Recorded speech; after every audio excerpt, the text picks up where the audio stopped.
The Invest in Her podcast is brought to you in part by Wells Fargo Bank. Hi, I'm Catherine Gray, founder of She Angel Investors and co-founder of the She Angels Foundation. I'm also the podcast host of Invest in Her and an award-winning producer, author, and TEDx speaker. Our show, Invest in Her, features phenomenal female founders and funders. As you know, women receive less than 2% of venture capital funding. Our series is about accelerating the funding of women by connecting them to funding resources. Let's meet today's guest. Welcome to this week's episode of Invest in Her. I'm your host, Catherine Gray, founder of She Angel Investors and co-founder of the She Angels Foundation, and most recently, producer of the new movie, Show Her the Money. We are so happy to be with you here today on our 400th episode. Can you believe it? And we have a very special guest for that. And so let me introduce her to you. She is an early stage investor. She sits on the Securities and Exchange Commission Small Business Advisory Board. She's also a TEDx speaker and the host of The Angel Next Door. Not to mention the most exciting news, she has a new book out. It's called Doing Good by Doing Well. And I want to welcome the incredible Marcia Dawood. Did I say it right? Yes. Thank you so much for having me, Catherine. Marcia, I'm so happy to have you here on our 400th episode because I'm honored. This is a special episode, obviously, and you are the epitome of a woman who is an investor. You walk the walk, you talk the talk, and I am so excited to talk about all the amazing things you do, including being the past chair for the Angel Capital Association. So hard to get all of your accolades in there, but I just did. So, Marcia, how are you? I'm doing great, thanks. And don't forget, associate producer on Show Her the Money. Yes, and I was going to bring that up, so I'm so happy that you did. So happy to have you as an associate producer and investor on Show Her the Money. You and I have been with the others touring around the country and around the world with our film.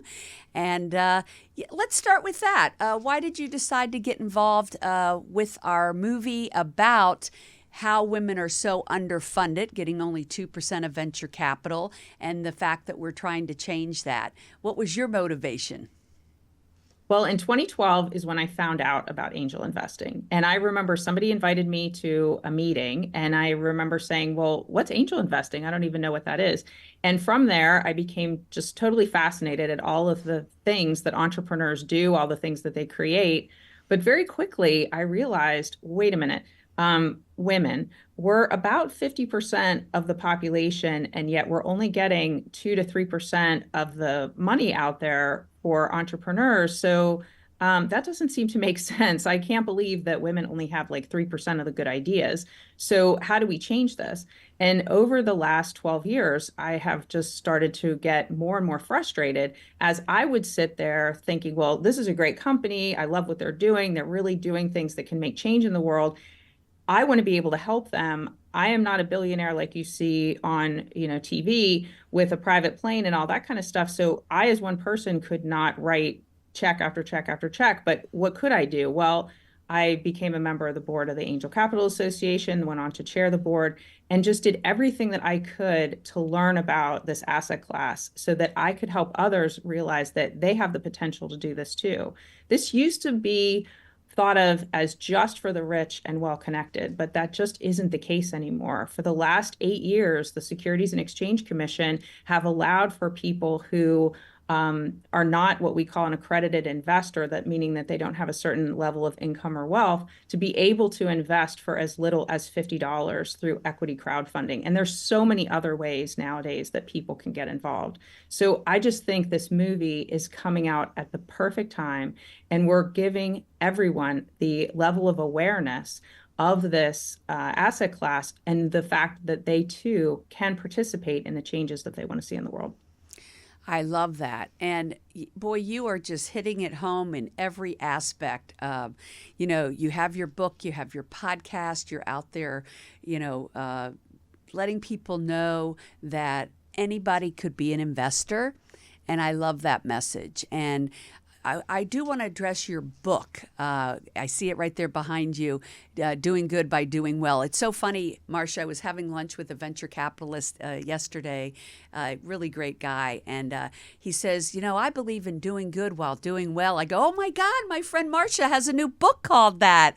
So it's something that really resonates with people. And I was so happy that he said that, and of course, I told him to get your book.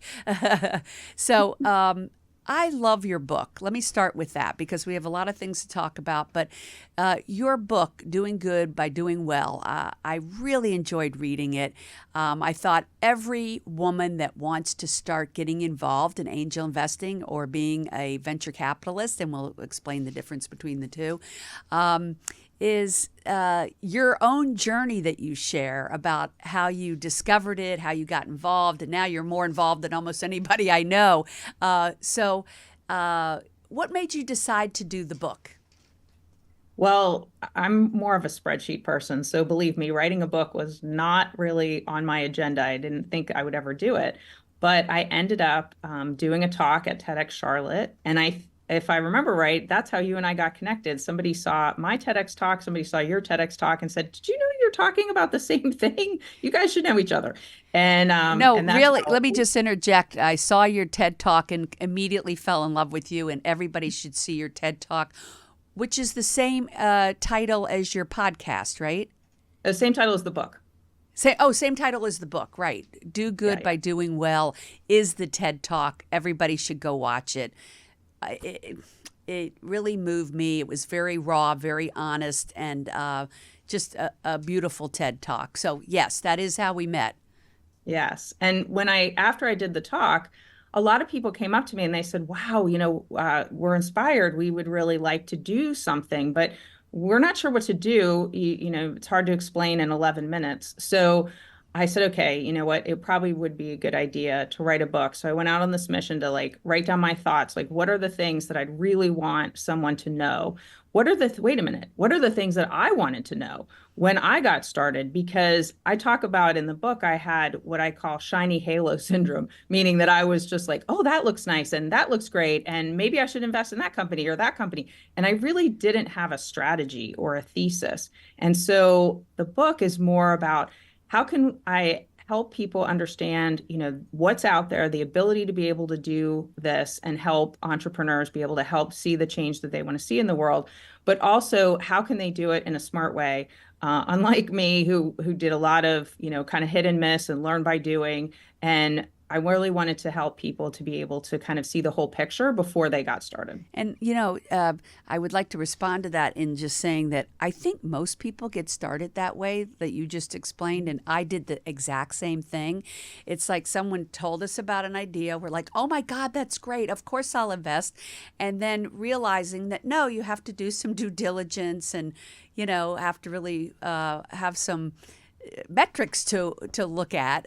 And so I think most people jump in that way, and we're trying to prevent people from doing that by offering up investment workshops that we do, which we just did for Show Her the Money yesterday.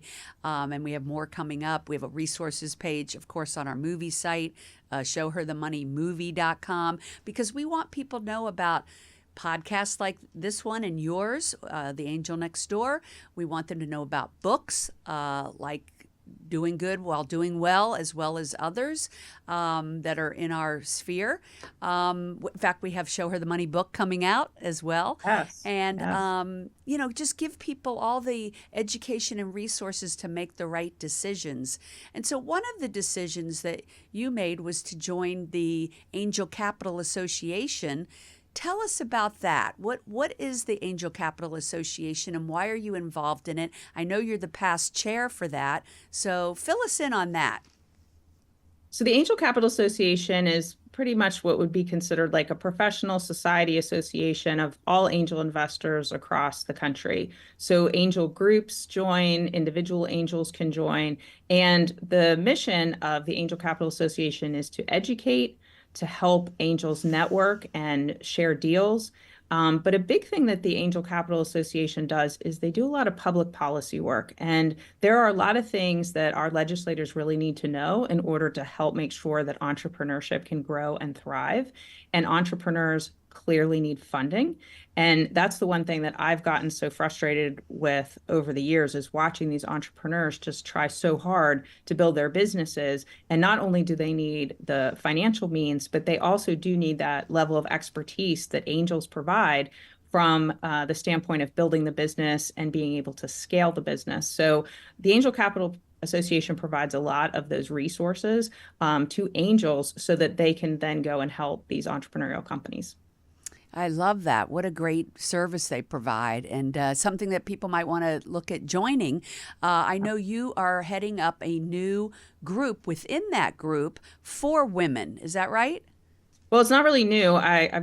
We formed it about 6 years ago, and it's called Growing Women's Capital. And what we're trying to do is highlight entrepreneurs every month to all of the members of the Angel Capital Association who are interested in investing in women-led companies. And that really should be everybody, of course. But what I'm trying to do is have there be a place where female-led companies can come and be able to showcase what they're doing and be able to see many, many angels and angel groups all at the same time. The other thing I find very, very frustrating is how difficult it is for entrepreneurs to fundraise, how much time it takes, how laborious it is, how many conversations they have to have, how many no's they have to get. So I was thinking to myself, I was with a group of my angel friends about 6 years ago, and we were just like brainstorming, like, what could we do to make this at least a little bit easier on the entrepreneur? And so that's how the Growing Women's Capital group within the Angel Capital Association was formed. I love that because that is such a problem. And, the interesting part is, and I think the reason you and I are such advocates in this space is it really is so easy or so much easier for men to get funding. They do have their circles and their buddies, and it is an old boys club. And I always say we need a club too, but nobody wants to belong to the old girls club. So we're going to change it and put a B in front of it, the bold girls club. But that's what we need. And I love this idea of being able to put entrepreneurs in front of a group of angels. And, this is one thing I always say to the female entrepreneurs that are out there struggling is that this shouldn't be a struggle to raise money. Go out and meet angel investors, build relationships. It's a very relationship-based arena, and they have to understand that. No one's coming and knocking on their door. They also shouldn't have to talk to hundreds of people, but they need to, before they need the money, really is the key, go out and build these relationships with angel investors and look at it as an exciting endeavor, not a drudgery, right? That you're going to go out and meet the most phenomenal people like Marcia that are angel investors that are brilliant and interesting and fascinating and fun. I mean, this is a fun thing to go out and meet these incredible people, whether they're founders or funders. So we have to look at it with that type of lens, I think, and make it more of a palatable, journey for both. But there are angels out there wanting to know about your innovations and ideas, and there are women that want to invest. So let's make it easier for them to find each other, and that's really what Show Her the Money's about. Our community and all the communities like yours that are part of this project. So. I'm so happy we're talking about this today because we want it to be easier for entrepreneurs, women entrepreneurs, to get funding, and BIPOC and LGBTQ, all the ones that have been overlooked. And also for people listening, angel investor is the term given when you invest in a private company that you believe in their product or their service, and it fits with your thesis. As Marcia was saying, you want to have a thesis that says, I'm going to invest in a specific thing. Like I want to invest just in women, just in the environment, or just in technology, or whatever it is that's important to you, so that when you get bombarded with getting a lot of asks, no, I am staying in my lane. This is what I want to be investing in. It kind of helps you to define what it is that you're actually looking to invest in, right? Exactly. Yeah. I love the name of your podcast, The Angel Next Door. Tell me how you picked that title and what that means to you. Well, when I decided I thought a podcast was needed in this space, I went looking to see, are there other podcasts talking about how to be an angel investor? And I found a lot of podcasts about raising money, about being an entrepreneur, about how entrepreneurs could be successful. But I wasn't seeing a lot about, well, how do you become an actual funder instead of just, or instead of being the founder, how do we be the funders? And so I thought, well, I really would like people to be able to see themselves in some of the people that I would have on the show. So I started out by just really interviewing my friends and asking them questions like, how did you decide to do this? Why do you do this? What do you invest in? What is the thesis that you've come up with? Where did you get the money? How much money have you used? All of these questions that sometimes people are like, oh, maybe we shouldn't talk about that because we don't really talk a lot about money and other people's money and things like that. We're all going to be very quiet about that. But we really need to be talking about it. Men, to your point, they will like text each other on the golf course just about like if they're going to invest $50,000 in a company or not. It's crazy. And I've heard stories from entrepreneurs, but as angel investors, to your point, we have our own communities and we can help these entrepreneurs in our own way. And so I'm excited to be able to do that, to try to help bring those people together and to be able to help these entrepreneurs to get the funding that they actually need. So on the podcast, I try to highlight the different types of angels and different stories so that people can hear their why. But I also like to educate people on, well, hey, wait a minute, did you know that you can use a donor advised fund in order to invest? You can use philanthropic capital and all of those things. So I have several podcast episodes that focus strictly on that. I have a podcast episode about using your individual retirement account, how you can invest through equity crowdfunding. So what's the difference between funds and angel groups, all of those types of things. So really just educating people on the space itself, trying to demystify it and make people feel like, okay, wait a minute, this isn't just for the rich and well-connected. This could be for me too. I love that message.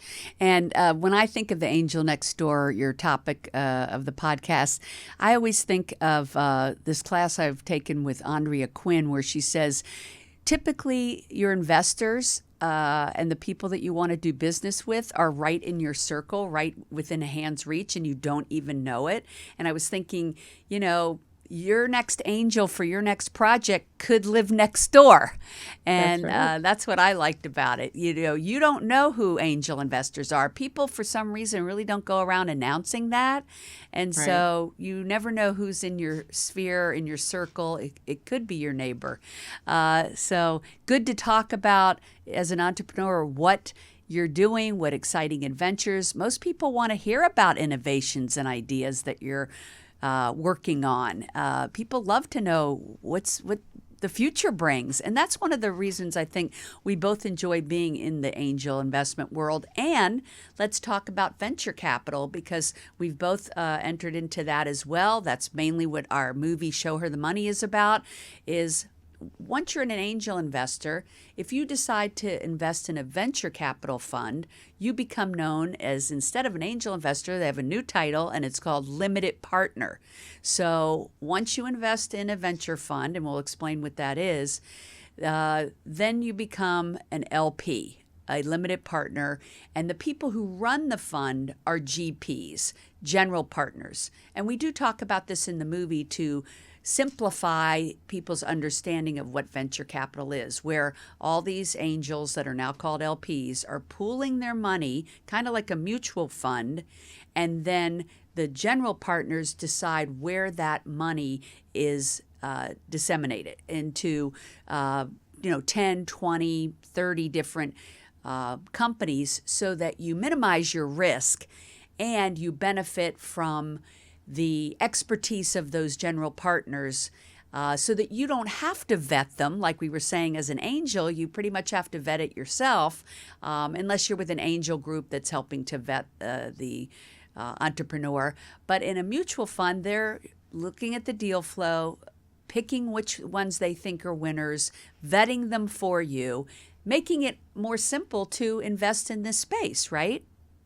Exactly. Yeah. Yeah. I mean, angel investors invest with their own money, usually directly into a company. But with venture capital, you have, as Catherine described, the general partners who are managing the fund, the limited partners who are the people putting the money in. That all gets pulled together, and then those general partners are investing other people's money. So that's pretty much the biggest difference between angels and VC. Right. And you do both, right? Yes. Yes, and me And too. and to clarify, because there's general partners and limited partners, like you just described, I'm what's considered a venture partner to Mindshift Capital, which is a venture capital fund investing in women-led companies globally.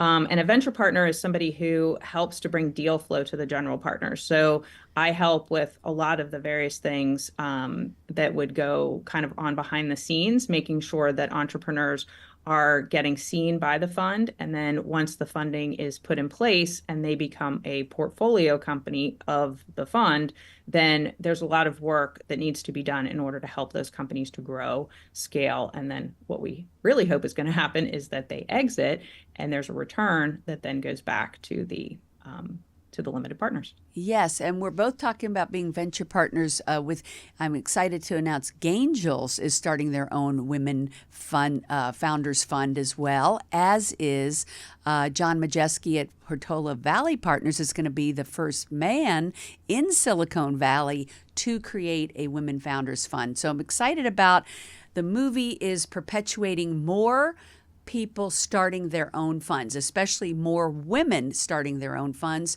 and more funds that are focused on funding women, which is exactly what we need in this space so that we can get from 2%, hopefully one day, I know it'll take many years, to the 50% that we deserve.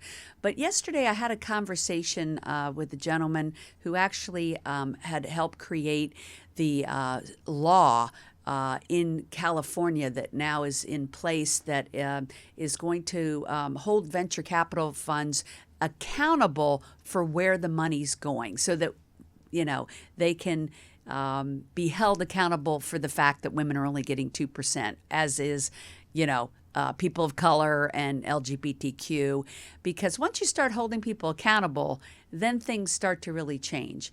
Well, the main thing I wanted to say was that he was telling me if we could improve from just 2% to 3%, if we could just get 1 more percent in the coming year by everybody who's listeners and following us on this film journey, that would add $26 billion to the funding of women. And so I think that's very exciting to realize that we can all play a part in moving that needle, and collectively it moves it in a really big way. That's amazing. Yeah. 1% equals that much money. I know. So let's talk about what else you do here, because you are on the small business advisory for the SEC, the Securities and Exchange Commission.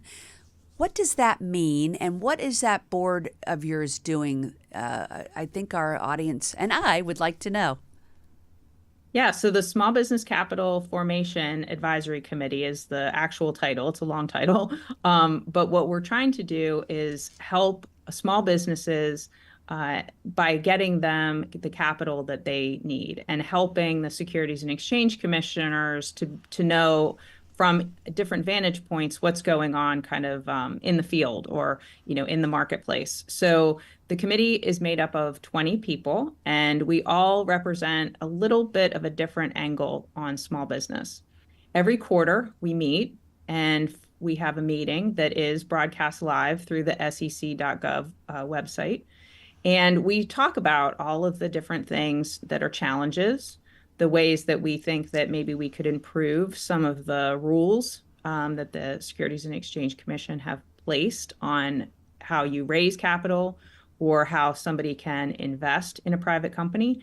And through that, through those discussions, which are then also watched by the commissioners, we come up with recommendations. So, for example, in just in one of our past meetings, we came up with a recommendation related to the accredited investor definition. And you can go back and you can even watch the recording on their website. But we talked a lot about, what should we do in order to help get more people to be funders? And because of this definition, which limits the number of people that can actually invest because you have to have a certain level of income or wealth, we wanted to add to that. So instead of just saying, hey, you have to have a certain level of income or wealth in order to invest, we suggested there should also be a level of education. And a little while back, they did add that if you have a Series 65 license, if you've taken the exam, you can also be an investor. But we're saying we need to have education that is more relevant to the types of investing that's being done, especially in the startup world where angel and venture capital is happening in every city and every town because there's entrepreneurs everywhere. And we need to make sure that people have the education in order to make good investment decisions and then to be able to help these entrepreneurs grow and scale their company. I love that suggestion. Thank you for bringing up and filling us in on this great information because some of the viewers may not know, but an accredited investor makes a minimum of $200,000 a year or has a net worth or asset worth of $1 million over and above their home. So there are a lot of people that fit in that category, especially with women coming into trillions of dollars in the coming decade through inheritance and otherwise building businesses. And so women are coming into more money than ever in history, and many will qualify. Those that do not qualify for that yet still have opportunities to invest through different groups and also, of course, through equity crowdfunding, which Obama passed a law many years ago that allowed the democratization of investing by allowing equity crowdfunding. Companies like WeFunder, I Fund Women, Republic, where anybody can go and invest 50, 100, 500, 1,000, 5,000, whatever they want. In fact, I know Jasmine Jones from the movie, who owns Maya, M-Y-Y-A, Maya.com. She's featured in Show Her the Money, has a WeFunder coming out, and people actually have an opportunity to invest in that amazing business that's helping breast cancer survivors. So there's always opportunities out there. And once you immerse yourself in these angel groups, right, Marcia? That's how you learn about all these different innovations and ideas and meet all these brilliant women. Marcia and I and some of the team have been going from city to city throughout the world with Show Her the Money film. And in every stop, we meet the most incredible women with the most brilliant ideas and innovations. And they really could be impacting the world if we would all get behind them. And that's the point is, come to our screenings, come to angel groups and meet these women, hear about these exciting ideas, and then you have an opportunity to invest in them, whether it be through equity crowdfunding or through venture capital or through a direct investment in that company. In fact, most of the companies in our film are still fundraising, whether it be Dapper Boy, who is fundraising, Archeroos, and Deepa Khosla's company, Indie Wild. What an amazing opportunity to be able to invest in those companies. And then, of course, the movie showcases Sogal Ventures, Alternative Wealth Partners, and Emmeline Ventures, all of which people can also invest in. So the purpose of our film, right, Marcia, is to make people aware of how important it is to invest in these women and these innovations to impact what products and services we're going to even see in the future, especially ones that benefit women, our healthcare and otherwise. And so we want to say so in that. That's what investing does, especially in angel investing and venture capital. It gives us a seat at the table to decide what the future looks like. And we all want to be a part of that, right? So, Absolutely. Marcia, thanks for all that you're doing. your book, your podcast, being part of Angel Capital Association, being on the SEC fighting for there to be easier, better ways for people to become accredited investors. The work you're doing is absolutely amazing. You're a woman that walks the walk and talks the talk, and I couldn't be more excited to have an expert like you on our 400th episode today. Well, thanks so much for having me. So how can people reach you, Marcia? Because I think people, besides getting your book Doing Good by Doing Well on Amazon and others, how do they reach you? Are you on LinkedIn? You want to tell us your website? Sure. So yes, you can reach me on LinkedIn. My website is simply marciadawood.com. You can find all the things there. The book will be out September of 2024 with an accompanying workbook. It will be out as an audiobook, an ebook, and a hardback book with the accompanying softback workbook. So lots of ways that you can try things, try to get involved, and ways that you can actually take action. Love that. Well, thanks so much for being our special guest today. And you can even meet Marcia at some of the screenings. So come out to showherthemoneymovie.com is where our schedule is. We both take turns with others in the film coming to those screenings. So we'd love to meet you in person. We would love for you to reach out to us on LinkedIn, Marcia Dawood and Catherine Gray. And also follow us on social with the movie. Show Her the Money's on, of course, Instagram and others.